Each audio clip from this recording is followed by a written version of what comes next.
si ce n'était pas la force, le président n'allait pas démissionner. Vraiment, le pays est en crise.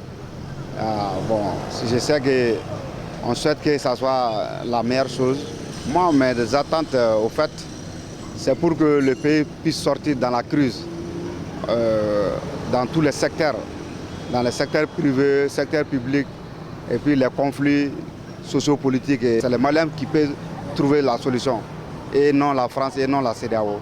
C'est nous, les Maliens, qui peuvent trouver la solution en réalité. Et hier soir, vers 19h-20h, il y a les jeunes qui sont venus saccager la boutique et prendre tout ce qu'ils peuvent emporter avec. Ils ont amené tout, presque.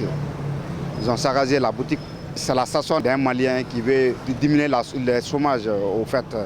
Il faut que les Maliens comprennent tout ça là. Bon, ils ont cassé un peu mal d'endroits. Vous-même, vous les avez constatés. Bon, c'est ce que nous déplorons plus. Donc, nous demandons à ce que, au moins, le nouveau régime puisse sécuriser les endroits pour nous mettre à l'abri d'eux, quoi, à l'abri des manifestants. Au moins, nos sites, les stations, pas les stations seulement, quoi. S'ils peuvent mettre plus de sécurité par rapport aux manifestants, les casseurs, quoi. Mais lorsque les trois classes, c'est-à-dire majorité, opposition et la société civile, face à une situation telle que la nôtre n'arrive pas, et que lorsque l'armée intervient, parce que c'est pour moi la quatrième force, le quatrième pied qui rentre en danse, ils ne sont pas venus par intention ou par autre chose. Mais tout le monde savait, tout le monde attendait ça. Moi, je dis d'ailleurs, c'est une situation salutaire parce que l'inquiétude qu'on vivait, c'était quoi?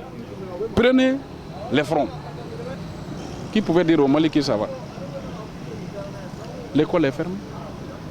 L'insécurité, on n'en parle plus. Personne n'est en sécurité, même dans notre propre lit. Et lorsque l'armée, d'un rien du tout, s'est levée, c'est là où on allait parler de coup d'État. Moi, je ne parle pas de coup d'État ici. Donc, si l'ensemble des Maliens peuvent accompagner ce mouvement, parce que je dis, c'est un mouvement des patriotes militaires qui se sont levés. Et regardez un peu l'ambiance et l'atmosphère. Y a-t-il un coup de feu? Y a-t-il eu des morts et des blessés? Donc ça veut dire que même au sein de l'armée, j'en connais des gens qui sont patriotes là-bas. On peut arrêter de spéculer autour de cette affaire-là qu'on appelle un coup d'État, parce que moi j'ai dit, c'est pour amener autre chose dans le Mali. Le fait est fait. IBK a échoué. Même IBK même le sait. Ses proches le savent. Donc, n'empêche, c'est un Malien, il avait la ferme volonté de faire avancer les choses.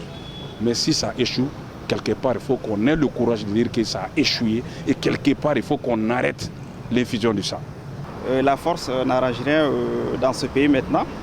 Vu vraiment la situation du pays, je pensais qu'il y avait une autre solution. Peut-être le dialogue, quoi. Donc, on pouvait essayer de négocier avec les militaires ou bien avec les dirigeants de M5 pour avoir une solution pacifique à ce problème. Mais vraiment, le coup d'État n'arrange pas le Mali actuellement.